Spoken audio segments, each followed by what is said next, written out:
संधी मिळाली तरी स्ट्रगल करावा लागतो, नवीन नवीन लोकांना भेटावं लागतं, नवीन नवीन कामाच्या संधी तुम्हाला शोधाव्या लागतात. आपलं फील्डच असे, एक काम संपलं की लगेच काय लाईन लागलेली नसते. त्यासाठी नवीन कॉन्टॅक्ट आणि हे तुम्हाला हे बघ एका स्टेप पर्यंत तुम्ही काम चांगलं काम मिळेपर्यंत स्ट्रगल करत असतात. तुमचा कोर्स झाला की मला घरी थोडीच बोलवायला येणार, मला ऑडिशन्स द्यावे लागणार, मला त्या मराठी इंडस्ट्रीच्या पलीकडे जाऊन पाहावं लागणार, मला तेलुगूकडे काय होतंय बघावं लागणार, मला त्या मुंबईमधल्या हिंदी इंडस्ट्रीत काय चाललंय, सिरियल मध्ये काय चाललंय किंवा काय फिल्म्स मधून काय चाललंय, आता वेब सिरीज मधून काय चाललं, आता युट्यूबवर तुम्ही आता बरंचसं काम चांगले युट्यूबर्स आहेत, युट्यूबवर चांगले ह्या सगळ्या बघायलाच लागणार ना. मी वाट थोडीच बघून बसू. कधी कधी मला मराठी इंडस्ट्रीमध्ये पिक्चर करताना मी आता तुला सांगतो 100 पिक्चर केले असतील आपल्या. काही लोक पिक्चर करताना का करतात हेच कळत नाही, त्यांनाच माहित नसतं आम्ही काय करणार. अशा माझे 15-20 पिक्चर रिलीज व्हायचे अजून, खूप चांगल्या गोष्टी आहेत, पण त्यांचं पुढचं काय करणार आहे माहित नाही. काही जण तर मला वाटतं की उगाच पैसे आहेत म्हणून त्यांना स्वतःलाच काहीतरी स्क्रीनवर आहे का त्याचा अभ्यास करायला पाहिजे ना प्रत्येकाने. मी चांगल्या फिल्म्स अशा केल्यात, पण त्या प्रोड्युसरला काम करायचं असतं किंवा त्या नट्यांना काम करायचं असतं, त्यांच्या काय मैत्रिणी असतं, पण त्यांना शिकवा ना.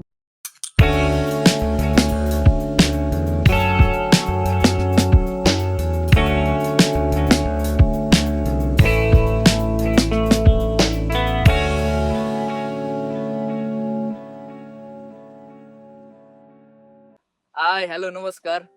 आज एकदम असं आपण निसर्गाच्या सानिध्यात आलोय, एकदम शहरापासून लांब, गावाच्या जवळ, डोंगरावर टोकावर आलोय. आणि विशेष कारण आहे की आज आपण एका विशेष व्यक्तीची मुलाखत घेत आहोत. खूप चांगले अभिनेते आहेत ते, तर आज त्यांची आपण ऍक्टर म्हणून प्रोसेस काय, त्यांची जर्नी काय होती आपण जाणून घेऊया. तर आज आपल्यासोबत आहेत अनिल नगरकर सर, फार्म हाऊसचे सरांचं. सर इथे राहतात आणि मला असं वाटतं की एखाद्या कलाकाराला हे एक सोन्यासारखंच आहे की सुवर्ण जे आहे ना, की एक सुवर्ण लाईफ आहे की शहरामध्ये इतकी कोंडमार आहे, गिचमीड आहे, गर्दी आहे, त्या गर्दीपासून अलिप्त सर राहतात. तर सर काय आहे नक्की विषय काय, कधी तुम्ही ठरवलं असं राहायचं? पहिल्यापासून असंच राहायचं. अच्छा. तर मी पुण्यातच जागा पाहत होतो, हे पुण्यातच आहे खातं आणि जाऊ शकतो कुठेही, येऊ शकतात माझे मित्र, म्हणून मला पुण्यातच एका डॉक्टरला असं घ्यायचं. खूपच इंटरेस्टिंग जागा आहे. पुण्यातच आहे, पण असं वाटत नाही की पुण्याच जागा, असं वाटतं की आपण कुठे तर महाबळेश्वर, लोणावळ्याच्या साईडला आलोय. मस्त आहे. आज आपण सरांसोबत चर्चा करूया. एखाद्या कलाकाराला काय पाहिजे, म्हणजे कलाकाराला एक तर काम पाहिजे आणि दुसरं एक एकांत पाहिजे. एकांत आजकाल शहरामुळे मिळत नाही, कामामुळे मिळत नाही. तर मस्त वाटतंय. तुम्ही बोललात की फार्म हाऊसचं कसं डोक्यात कसं काय आलं तुम्हाला? आधीपासून घ्यायचं होतं? नाही, मला आधीपासून माझा असं प्लॅन होतो की मी पुण्यापासून थोडं आणखीन लांब घेणार होतो, पण जाणं अवघड झालं असतं, म्हणजे सारखं जाऊ नसतो शकलो. शहर आवडत नाही तुम्हाला? नाही, ती गजबच नाही आवडत रे. अच्छा. किरकिर त्यामुळे मी असं पहिल्यापासून असं प्लॅन होतं, आणि हे अगदी पुण्याच्या जवळ आहे, त्यामुळे मी इथं प्लॅन केला. अगदी मी पाहिलं होतं पहिले सुरुवातीला, पण ते येणं जाणं नसतं आलं किंवा कुणी आलं नसतं एवढं लांब भेटायला. तू नसतं आलं मला जाऊन. राईट. नाही आलो असतो मी अजून लांब असतो तर.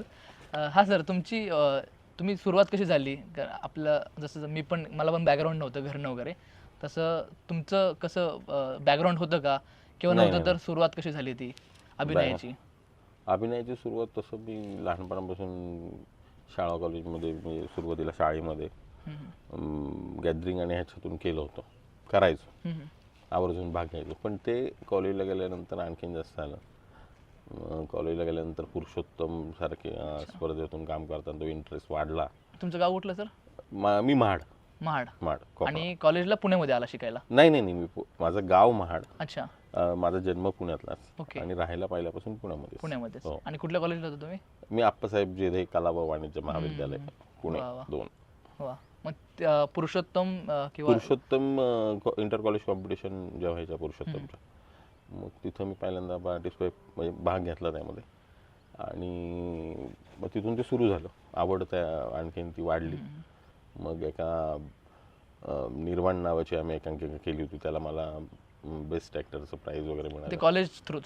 हा, कॉलेज पासआउट नाही, इंटर कॉलेज कॉम्पिटिशन. पुरुषोत्तम पुण्यामध्ये खूप मोठी स्पर्धा असते, खूप वर्षांपासून ती चालू आहे, पुरुषोत्तम करंडक. त्या स्पर्धेमधून आमचं कॉलेज भाग घ्यायचं. मग तिथे मला संधी मिळाली, मग मी गेलो आणि मला माझी आवड आणखीन वाढली आणि माझं ते खरं तर तेव्हाच ठरलं ॲक्टर व्हायचं म्हणून. आणि मग त्याच्यासाठीचे बाकीचे प्रयत्न म्हणजे ह्याच्यासाठी सगळं चाललं होतं आणि शेवटी मग चालू झालं. अच्छा. आणि घरनं वगैरे काय सपोर्ट होता किंवा नाही काय नाही होतं? अजून सुद्धा आई वगैरे मला घरातल्यांना ते कधी कधी आता ह्यामध्ये थोडंसं अपडाऊन्स आहेत, होतात थोडे कधी कधी, पण मग त्या घरातल्यांना असं वाटतं की पण नाही मी इथं खुश आहे. मला आता म्हणजे इथं मिळतात मला हवे एवढे पैसे. चांगली कामं केलं तर आता घरनं कसं रिॲक्शन आहेत? करतोय. त्यांना आवडतं काही काम, काही कामांबद्दल आईला नाही आवडत निगेटिव्ह आणि ह्या रोलबद्दल. राईट. खोडाच्या वेळेत सुद्धा आईची तशीच कमेंट होती. कारण आईला असं वाटतं की आपल्या घरचे मुळात नाही नाही बघतानाच- आता मला बरेचसे तसे मी निगेटिव्ह रोल केलेत त्यामुळं ते मला आवडतं करायला, लोकांना सुद्धा आवडत आहे असं. पण ते घरात कधी कधी असं नको करूस. मग जेव्हा तुम्ही कॉलेज पासआउट झाला तेव्हा नाटक केलं हम्म. का ऑडिशन देत राहिला? कसं ती प्रोसेस होती? कॉलेजमध्ये असताना एक प्लॅटफॉर्म असतोच आपल्याला, पुरुषोत्तम करंडक किंवा फिरोदिया, बाकीच्या करंडक्स असतात आणि कॉलेजकडनं पैसे मिळत असतात. हम्म. पण तो प्लॅटफॉर्म कॉलेज झाल्यानंतर आपल्याला मिळत नाही. नाही मी कॉलेज झाल्यानंतर मी हे ठरवलंच होतं हे करायचं म्हणून. हम्म. आणि मग तोपर्यंत मी काय असं तुझ्यासारखं ललित किंवा NSD किंवा काय FTI असे प्रयत्न करू शकत नव्हतो. आणि ते संपलं होतं माझं शिक्षणाचं वय. आणि मग त्या दरम्यान मला योगेश सोमन सरांचं कॉन्टॅक्टमध्ये आले आणि मी त्यांच्याकडे होतो बराच काळ. त्यांच्या अंडर तुम्ही कोर्स वगैरे केला? नाही कोर्स, एक शिबिर होतं आमचं नाट्य शिबिर सरांनी घेतलं होतं 2004ला. मग तिथं मी जॉईन केलं आणि मग त्यानंतरचा बराच काळ सरांबरोबर होतो. सरांनी बऱ्याच संधी दिल्या मला आणि तिथून ते चालू झालं. मग तिथून बाकीचं व्यावसायिक थिएटर केलं, काही व्यावसायिक नाटकं केली. राईट. आणि नाटक करता करता सिनेमाकडे कसं वळाला? नाटक करता करता हे चालूच होतं माझं. छोटे मोठे ऑडिशन द्यायचे आणि काही सिनेमांमधनं कामं केली मी. आणि मग एक 2015ला एक खोडा नावाची एक फिल्म आली. त्यानंतर माझं पूर्ण वेळ ऍक्टर मी झालो आणि मग सिनेमांमधनं जास्त कामं मिळाली. पूर्ण वेळ आधी नव्हतं का? नाही पूर्ण वेळ नव्हतो मी. अच्छा. कारण का मी म्हटलं ना की माझ्या शिक्षण संपलं म्हणजे ग्रॅज्युएशन वगैरे झालं त्यावेळेस मला ह्या गोष्टी माहीत पडल्या. आणि त्यावेळेस मग मी परत काय असं शिकणं ललितला वगैरे जाऊन असं काय नव्हतं. मग मी ॲमेच्युअर थिएटर, मग नंतर थोडी व्यावसायिक नाटकं. आणि मग हे चालू असताना मी काय जॉब वगैरे केला असता तर मग लटकला असतो. मला काय जमलं नसतं. मग मला थोडंसं आर्टचं नॉलेज होतं आणि मग माझं एक पुण्यामध्ये नंबर प्लेट साईन बोर्ड असं एक दुकान होतं. मग त्या धंद्याने मला बरीच साथ दिली. मग ते माझं दुकान असल्यामुळं मी कधी शटर डाऊन की चालू नाटकाकडे. मग ते अजून आहे का? नाही ते 2015 पर्यंत होतं. तोपर्यंत काम मिळत नाही चांगलं. हा नाही ते करत मी ते असल्यामुळे बाकीचं करू शकलो. मग तिथं मला पैसे वगैरे मिळायचे आणि मग त्यातनं बाकीचं ऑडिशनला जा मुंबईला किंवा बाकी सगळं चालू होतं. सर हा जो काळ असतो ना ज्याच्यामध्ये तुम्ही बोलला की एक चांगलं काम मिळणं, जसं खोडामध्ये तुम्हाला खूपच चांगलं काम मिळालं. हा खोडामध्ये तो जो रोल मिळाला त्याच्यानंतर मी पूर्ण वेळ फुल टाइम ऍक्टर होऊ शकलो. मग त्यातून जे मला बाकीचे सिनेमे किंवा सिरियलमधून जे काम मग त्यातनं जे मिळणारे पाहिजे मी माझा उदरनिर्वाह म्हण किंवा मी पूर्णपणे असं पोटहाराती नट झालो ऍक्टिंग ह्या फील्डमध्ये. आणि मग तिथनं घर वगैरे चालेल माझं बाकीचं भागेल सगळं, तेवढे पैसे मला त्यातनं मिळायला लागले. आणि मग मी ते दुकान, मला वेळच नव्हता मिळत. अच्छा. हा मला त्यानंतर माझं दुकान उघडायलाच वेळ मिळाला नाही. अरे इतकं काम तुम्हाला लागलं. हो. पण सर जेव्हा हा प्रश्न आहे की माझा की आपले जे ज्यांना बॅकग्राऊंड नाही त्यांना ते धडपड खूप करत असतात शिकायला किंवा संस्थेमध्ये नाही गेले तर बाहेर नाटकाचे ग्रुप जॉईन करतात. त्यांना डिरेक्शन मिळत नाही किंवा काही लोकांना खूप उशिरा संधी मिळते किंवा काही लोकांना मिळतच नाही. तर ही जे संधी मिळण्यापर्यंतचा जो काळ असतो तो खूपच एखाद्या माणसाला. नाही असं काही नाही, संधी मिळाली तरी स्ट्रगल करावा लागतो. अच्छा. नवीन लोकांना भेटावं लागतं. नवीन कामाच्या संधी तुम्हाला शोधाव्या लागतात. आपलं फील्डच असे, एक काम संपलं की लगेच काय लाईन लागलेली नसते. त्यासाठी नवीन कॉन्टॅक्ट्स आणि हे तुम्हाला हे बघ एका स्टेपपर्यंत तुम्ही चांगलं काम मिळेपर्यंत स्ट्रगल करत असता. त्यानंतर आणखीन काहीतरी पाहिजेच. आपलं काय असं नाही ना परमनंट जॉब की चाललाय आता सुरू झाला की झालं संपलंच प्रमोशन वर नाही. प्रमोशन, मग साठी मग रिटायरमेंट किंवा मग त्यानंतर काय पेन्शन असं थोडी आपलं गव्हर्नमेंट आपल्याला दरवेळेस एक नवीन संधी शोधायला लागते आणि दरवेळेस आपल्याला आपली स्किल दाखवावी लागते. स्किल दाखवायला लागते, ऑडिशन्स द्यावे लागतात. हम्म. मग फक्त मराठीच नाही तर मग बाहेर पडून आणखीन काम करायला. आणि हे बघ, ज्या वेळेस तुम्ही शूटिंगला जाता त्यावेळेस शूटिंगला जाता. आता तुम्ही जर का समजा एक पूर्ण वेळा ऍक्टर झालात, बरीचशी मी पोरं बघतो हम्म. त्यांना काहीतरी असं वेगळंच वाटायला लागतं एखादं काम कुठं, पण त्यांनी काम शोध की ती पुढं काय करतो, मी ऍक्टिंगचा कोर्स झाला की मला घरी थोडीच बोलवायला येणार आहेत, हम्म. मला ऑडिशन्स द्यावे लागणार, हो. मला त्या मराठी इंडस्ट्रीच्या पलीकडे जाऊन पाहावं लागणार, मला तेलुगूकडे काय होतंय बघावं लागणार, मला त्या मुंबईमधल्या हिंदी इंडस्ट्रीत काय चाललंय, सिरियलमध्ये काय चाललंय किंवा काय फिल्म्समधून काय चाललंय, काय आता वेब सिरीजमधून काय चाललंय, आता यूट्यूबवर तुम्ही आता बरंचसं काम चांगले चांगले युट्यूबर्स आहेत, यूट्यूबवर चांगले ह्या सगळ्या बघायलाच लागणार ना. मी वाट थोडीच बघून बसू की आता ह्या कामावर माझी कामं बाकी ऑपरेट होतील. होतात ऑपरेट, बरोबर. ते काम थोडं चमकलं की थोडी होती, आपलं थोडं सर्वाईव्ह होतं, आपण आणखीन लोक यायला लागतात त्याला पेशन्स पाहिजे. हा, तिथपर्यंत काम करायला लागतं. राईट. ते बाकी कोणाला सांगून नाही चालत, ते करायलाच लागतं. सर तुमच्या अनुभवामध्ये अशी मुलं खूप आले, जसं तुम्ही बोलला की शिकलेले अरे नाही, असतील किंवा त्यांना काय वाटतं हां. पटकन त्यांना संधी हवी असते. आताचे बरेच जण तसे आहेत, पोरं पोरी, त्यांना असं वाटतं पण ते प्रयत्न तर करायला पाहिजे ना. मिळतं सगळ्यांना काम, ते ऑडिशन द्यायला पाहिजे, पोहोचलं कारण पाहिजे. त्याशिवाय कळणार काय चांगलं काय, काय वाईट काय, फेक काय. हम्म. तुम्ही तिथपर्यंत जात नाही तोपर्यंत कसं कळणार ना. हो. थोडीच घरी बसून कळणार आहे.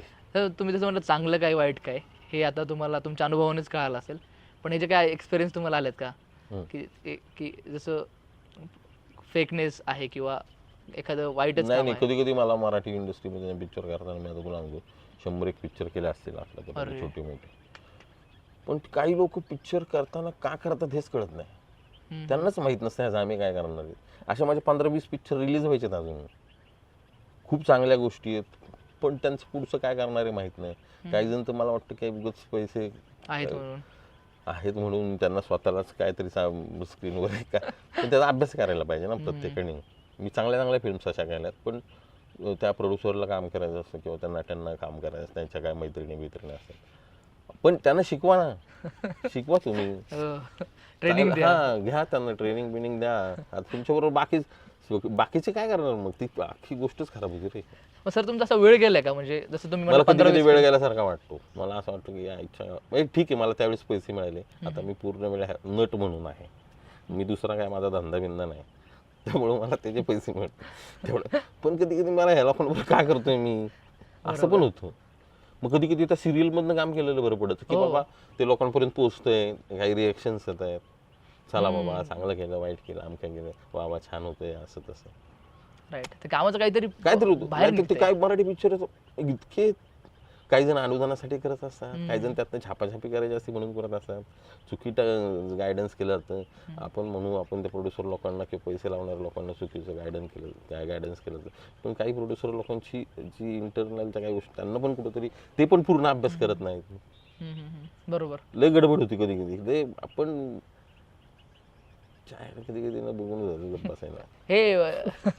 हे प्रोड्युसर आहे, डिरेक्टर आहे, जसं तुम्ही म्हटलं की अभ्यास करणं महत्वाचं आहे. म्हणजे तो असं नाही की तुम्ही इन्स्टिट्यूटला जावा किंवा FTI जावा, असं काही नाही. ते चित्रपट महामंडळ आहे तिथं त्यांना जाऊन विचारा, त्यांच्याकडे माहिती घ्या, रिसर्च किंवा आणखीन काय असे तुम्ही अभ्यास करा, वर्कशॉप करा, काय असतं हे.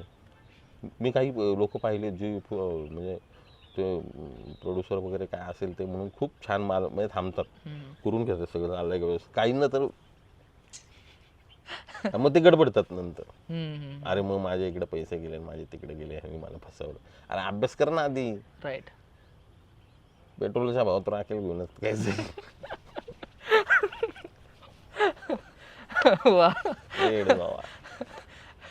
मग आपल्याला टेन्शन येतं रे. मग सर तेच मग त्यावेळी मग आता तुला मी म्हणून आता एक मध्ये कधी आता खोडानंतर लागलो 5-1 वर्ष मी अशी येत राहिली का, मग मी करत राहिलो. कधी कधी असं वाटतं की आयला आता तुला 15 पिक्चर रिलीज व्हायचे, त्यातल्या 4-5 पिक्चर खरंच चांगले, खूप पैसेही खर्च केलेत काही प्रोजेक्टवर. त्यांची असं वाटतं नाही अरे ते यायला पाहिजे, पूर्ण झालं पाहिजे, ह्याची चांगली गोष्ट आहे, ह्यानी नट ऍक्टर डिरेक्टर काय म्हणून प्रयत्न केला ते बाहेर पडायला पाहिजे. हे घडतच नाही. त्याला कारण आणि काही तर उगच केलेले असतात पिक्चर. एखादी अच्छा. पिक्चर येते आपल्याकडे सायराट मिळत तर त्या सायराट वरनं खूप कॉपीज तयार होतात. 100-200 कॉपीज मी तर ऐकलं. मी 7-8 हो. सायराट केले त्या टाईपच्या. तुमचा सायरेट झाला असेल आता. मी काही आत्ताच्या काही म्हणजे जे शिकून आलेत नाही हा. पोरं तुमच्यासारखी इन्स्टिट्यूट मधनं कुठून काय, अशी जी शिकून आलेली पोरं आहेत ना त्यांच्याकडे खूप चांगल्या चांगल्या गोष्टी आहेत. आणि अशा खूप चांगल्या पोरांबरोबर पण कामं केली बरं का मी. हो, खूप चांगल्या पोरांबरोबर कामं केली. राईट. काही नुसतेच वायने वाढलेत. मी इतके वर्ष इंडस्ट्रीत आहे वगैरे. पण ते सर गॉसिपिंग हा प्रकार तुम्ही कधी अनुभवलाय का किंवा नाही ते बघितलंय मला काही फरक नाही पडत. फरक म्हणजे आपलं, मी तसल्या गोष्टींकडे कधीच लक्ष नाही देणार आहे. गॉसिपिंग आणि फेसिपिंग आपलं काम काय, ऍक्टिंग करणं? हा ऍक्टिंग करणं, काम शोधणं, काम मिळवणं. ते मला ते कधी म्हणजे आपण हे नाही करू शकत. मी काय म्हणतो आपण, मी कोणाची हाजी पण नाही करू शकत. मी ऑडिशन फिडिशन आजही देतो. ते हिंदी जावं लागतं, ते यावं लागतं, काम शोधायला लागतं, ते करतो मी. मला आता ते म्हणजे काय होतं, एक कंटाळ होतो नाही. 5 वर्षात मी हे सगळं म्हणजे तुला सांगतो 2015-16 होणार रिलीज झाला. 17 पासून असं काही फिल्म्स चालू झाले. त्यातल्या मी खूप चांगल्या पण फिल्म्स केल्या.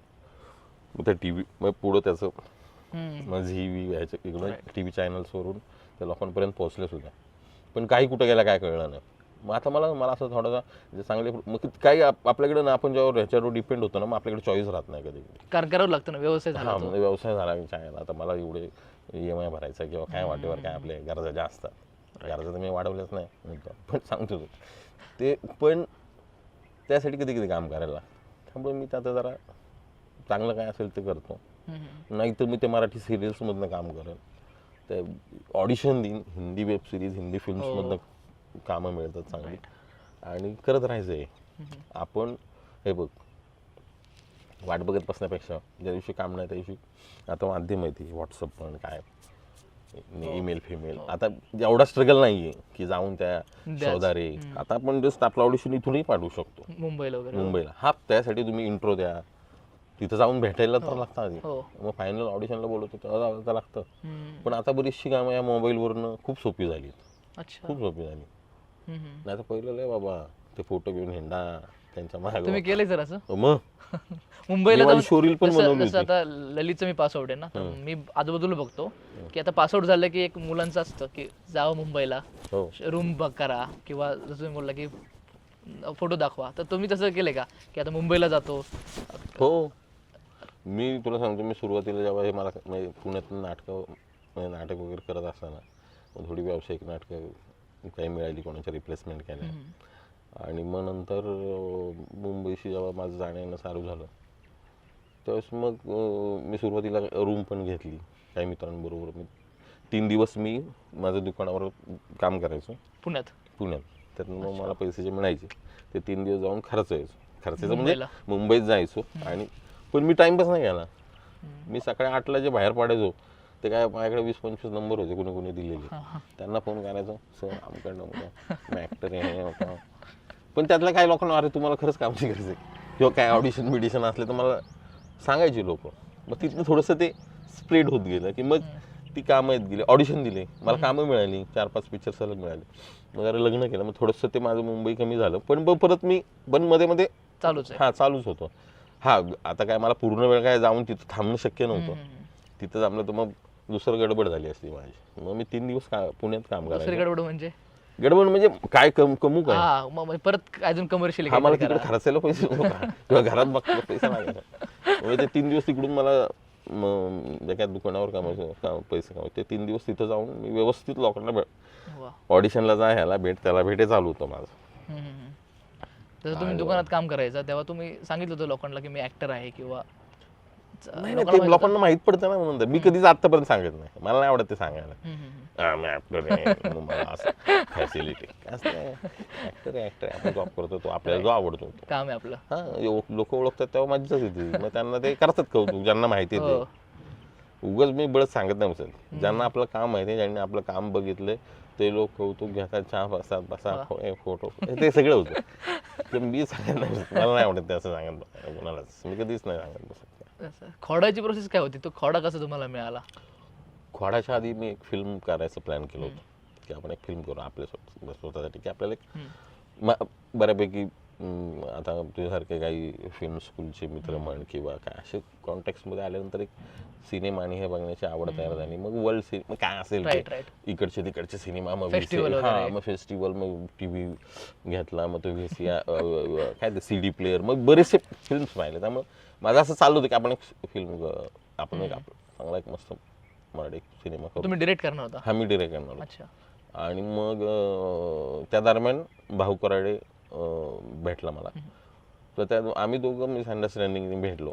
म्हणजे ते असं झालं की त्याला वाटलं की मी प्रोड्युसर आहे, मला वाटलं तो प्रोड्युसर आहे. मग आम्ही दोघं भेटलो आणि भेटल्यानंतर कळालं की त्याला प्रोड्युसर. आणि त्यावेळेस त्यांनी मला विचारलं की तुम्ही माझ्या सिनेमात काम कराल का वगैरे. हा म्हणलं ठीक. म्हणजे ऍक्टर म्हणून का प्रोड्युसर म्हणून? ऍक्टर म्हणून. आणि त्यांनी ऑडिशन घेतलं होतं का असं? नाही ऑडिशन लुक बघून म्हणले की? नाही, त्यांनी मला नंतर बऱ्याच गोष्टी सांगितल्या काय मी म्हणजे त्यांनी तो भारी आहे तो. मग त्यांनी भाऊनी त्यावेळेस मला बोलला आणि मी तो ठाम होता की त्याच्या मतावर की मीच ते करावं. आणि मग मला त्यावेळेस ज्यावेळेस त्यांनी रेट केलं त्यावेळेस ते भारीच होतं, मला आवडलं. आणि मग बऱ्याचशा प्रोसेस नंतर तो फार अडचणीतून आणि ह्याच्यातून प्रॉब्लेम्स भाऊनी पण तो पिक्चर झाला पूर्ण सगळ्यांच्या मदतीने आणि म्हणजे सगळ्यांनीच त्याला पण मजा आली तो पिक्चर करता. आणि मग त्याने एक चांगलं डिरेक्ट मला पण कामं मिळाली तिथून, माहिती झालो इंडस्ट्रीला. तर जेव्हा तुम्हाला कळालं की हा रोल तुम्हाला मिळणार आहे तर मला पण माहिती होतं मी हा पिक्चर वाजणार आहे. हो का? हो मग तेवढी मला माहिती होतं. त्यांनी जेव्हा तो सगळं ते स्क्रीन प्ले आणि ती गोष्ट सांगितली, ते डायलॉग दिलं, त्यांनी नरेशन दिलं ना, त्यावेळेसच मला माहिती होतं की हा पिक्चर घुसणार आहे. घुसला 200% घुसला. हो, कारण का गोष्टच वेगळी होती ती. त्यांनी भाषा आणि ते म्हणजे मी त्याच्या आधीच्या मराठी सिनेमांमधून आहे ना खूप अशी वेगवेगळी युनिक लँग्वेज होती. हा युनिक लँग्वेज होती. आपल्याकडे मिक्स ग्रामीण म्हणलं की काही कशालाही काही जोडतात, म्हणजे ते काय शहरी ऍक्टर जे प्रॉपर ते लगेच कळतं. पण त्या मुळात लिहितानाच आपल्याकडे तसं लिहिलं जातं, पण भाऊनी ते लिहिलंच खूप छान होतं.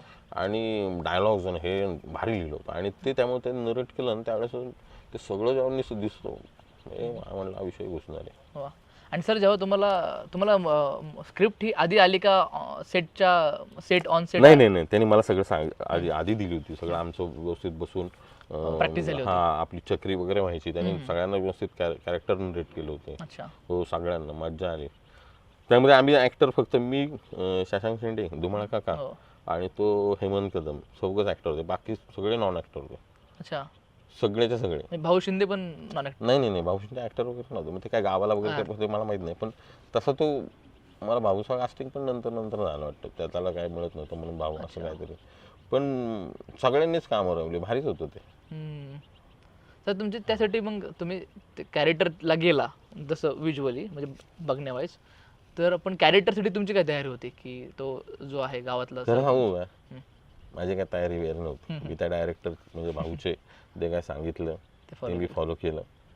आणि माझा स्वभाव थोडासा असं म्हणजे ते वय जरा थोडंसं पण तो एक रॉनेस माझ्यात आहे. म्हणजे जे मला ओळखतात चांगले त्यांना माहिती. मला काय त्यासाठी वेगळा अभ्यास नाही करायला लागला. मी फक्त ते म्हटलं ना, मी आजही त्या डिरेक्टर कुठलेही असेल, मी कोणी नवा असेल, पोरगा असेल, नाही तर एक म्हाता आणखीन किती एक्सपिरियन्स मी त्याचा ऐकतो की त्याला काय म्हणायचं बाबा डायरेक्ट. मग तो सांगू शकला तर आपल्याला मजा येते ना. त्यांनी बघितलेलं असतं ते डायरेक्टर, क्लिअर असतो. हो, डायरेक्टर म्हणून पहिल्यांदा पिक्चर हे माध्यम बघतो डायरेक्टरच आहे बाई. तो बघतो, त्याने आधीच बघितलेलं असतं सगळं. आणि त्या भाऊनी पण मला आधी बघितलं असेल. तो डिरेक्टर जसं म्हटलं डिरेक्टरच मीडियम आणि आपण त्यात मीडियम आहोत, पोहोचवणारे आपण मीडियम आहोत. कॅरेक्टर म्हणून स्टोरी आपण पोहोचवत असतो. बरोबर. काय आपली बॉडी लँग्वेज निम्म तर आपण तुम्ही दिसता त्याच्यावरूनच ते पोहोचतो. बाकी मग आहेच ना काय मॅनरिझम, काय ऍक्टिंग काय. मग सर शूट करताना पण ते समजून घेऊन व्यवस्थित केलं डिरेक्टरच्या माध्यमातून तर ते फार इंटरेस्टिंग होतं. आम्ही इतरही फार शहाणे नट बघतो, मला कळतं फार असे म्हणजे सेटवर पण लय गोंधळ घालतात उगाच. अच्छा. पण त्या डायरेक्टरला काय म्हणायचं ते जर कळलं तर बरं होतं. आणि आपल्याकडे आहेत आता बरेचसे शिकून आलेले, जरा व्यवस्थित अभ्यास केलेले आहेत लोक, करतात चांगली कामं. राईट. काही जण आहेत चालले ते त्यांचा वाईट घेतो, पण ते लय ढिगभर आहेत तसे. सर काय बोलते मला कळतंय. आम्ही तुम्हाला सांगू शकत नाही फक्त. उगाच सर हे जे जसं तुम्ही मला ढिगभर आहे की खूप लोक करत तर काहीच नाहीत, पण बोलणं खूप असतं त्यांचं की अशी फिल्म कर, तशी ऍक्टिंग कर, हे करून बघ. लिहिणारे बोलणारे असे खूप असतात. मग ते लिहितात ना समीक्षण. आता त्यांनी म्हणा पिक्चर करावा एकदा समीक्षण, तो एक वेगळा स्टोरी. हा काही जण लिहितात, पण तेवढं अभ्यास पण करायला पाहिजे यार. सगळ्यांनीच करायला पाहिजे. थोडस पैसे लावणाऱ्याने पण करायला पाहिजे, आणि देतोय म्हटल्यावर ते घेणारे पण करायला जबाबदारी. कशासाठी करतोय, काय करतोय, आपल्याला कन्फर्म गोष्टी पाहिजेत. मध्ये आपल्याकडे वेगवेगळे प्रयत्न आहेत, करणारी मुलं आहे. नाही तर ते फार पारंपरिक चाललंय आपल्याकडे. असं मराठी पिक्चर मध्ये चालत नाही. ह्याच्या नावाखाली काही गोष्टी टाळणारेच खूप जण आहेत. नाही चालत आहे, कुणी सांगितलं नाही चालत. तू वेगळा प्रयत्न कर ना. मग तुम्ही उगाच हिंदीचं कौतुक करत बसता, हिंदीत असं हिंदीत तसं, आणि ते साऊथचे अरे ते करतात, त्यांच्यातला वेगळा बदल दिसतो. तुम्ही करतात काय पोरं आणतात वेगळ्या गोष्टी वगैरे. फॉर्म्युला सेट केलेला असतो लोकांनी वगैरे काय नाही. मग का लोक बघतील त्या तुमच्या त्या टीव्हीवर ते साऊथचे पिक्चर डब केलेले, तुमच्याकडचे सगळे पिक्चर लावून असं काय ना. ती गोष्ट चांगली आहे म्हणून तिकडचे सगळे लोक बघतात. मग त्या काय त्यांनी, मी आत्ता एक तेलुगू फिल्म केली. अरे काय इंडस्ट्री, अरे मजा आली. मला पहिल्यांदा असं वाटलं की त्या इंडस्ट्रीत काय लँग्वेज बॅरियर नाही, काय की तुम्हाला अन्न शुद्ध आला पाहिजे वगैरे असलं काय नाही. त्यांना इमोशन्स वा वा वा, त्यांच्या त्या सीन मधनं इमोशन्स पोचतायत का. बरं तो डायरेक्टर होता तेलुगू, मी मराठी, तो कॅमेरामन पंजाबी, ते कन्नडी कन्नडी, ते काय मल्याळम तेलुगू, हा पुणे एमपीचं वगैरे सगळे असे सगळे लोक एकत्र मिळून काम करत होते. त्या डायरेक्टरचा माझ्या भाषेचा काय पत्ता नाही, पण त्याला काय म्हणायचं होतं मला कळत होतं. मी काय देत होतो ते ऐसा सैर व्हायस. त्याला उलट ते मी तेलुगू पाठ करून 4 वाक्य जाईनी बोलू शकतो आपण कुठल्याही लँग्वेज मधल्या. कसं म्हणायचं सांगतात ते लोक, व्यवस्थित सांगतात की आम्हाला हे म्हणताय याचा अर्थ काय आहे, ह्याचे इमोशन्स काय आहेत. नट म्हणून तुम्हाला ते तेवढं द्यायचं आणि 4 एक लाईनी तुम्ही आरामात पाठ करू शकता. पण तिथं काही मग ती लोक, मी तिथल्या नाठाला विचारलं की म्हटलं तो हिंदीत बोलत होता, मी तेलुगूत बोलतोय. त्याचा मोठा तर तो म्हटला की म्हटलं सर ऐसा, त्याला नाही रे उधर वो साउथ में बहुत बड़े टेक्नीशियन बैठे हैं, वो कर लेते. अरे टेक्निकल इंडस्ट्री आहेच ना स्ट्रॉंग, भारी आहे. अरे ते मस्त करतात ते पुष्प. अरे काय वा वा वा. आणि ते आवडतं की लोकांना. तर तुम्हाला ती फिल्म कशी मिळाली कुठली साऊथची आता ती? तो एक अमोल म्हणून, एक अमोल भगत म्हणून आहे, तो प्रोडक्शनला काम करतो. त्याच्याबरोबर मी आधी 1-2 सिनेमे केले होते. एक मराठी केला होता, एक आणखीन प्रोजेक्ट केला होता त्याने. मग त्याने तो इन्स्पेक्टरचा लुक मला त्याने सुचवलं आणि ते झालं बाबा, मजा आली.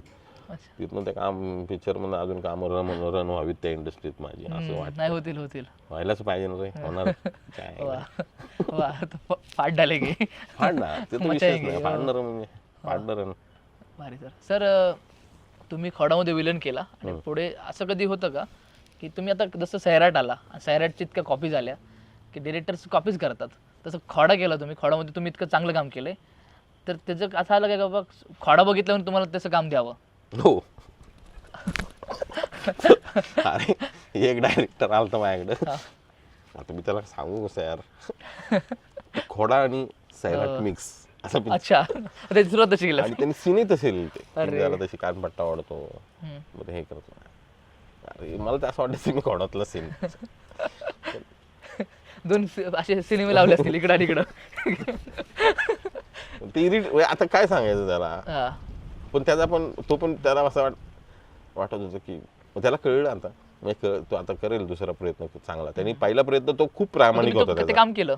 हा मग काय करणार बाबा, पैसे मिळतो म्हणजे पैसे वगैरे. आता मी त्याच्यावर पूर्ण डिपेंड आहे ना, मग आता मी कुठं पैशाला नाही म्हणून सर. आणि तो आपल्याला एक वेगळा एक्सपिरियन्स होऊन येतो ना रे, म्हणजे काहीतरी घडत आहे वा. जिथं चुकीचं मला तिथं चिडचिड होती, पण मी जाऊन जाता, मला काय व्हायचं.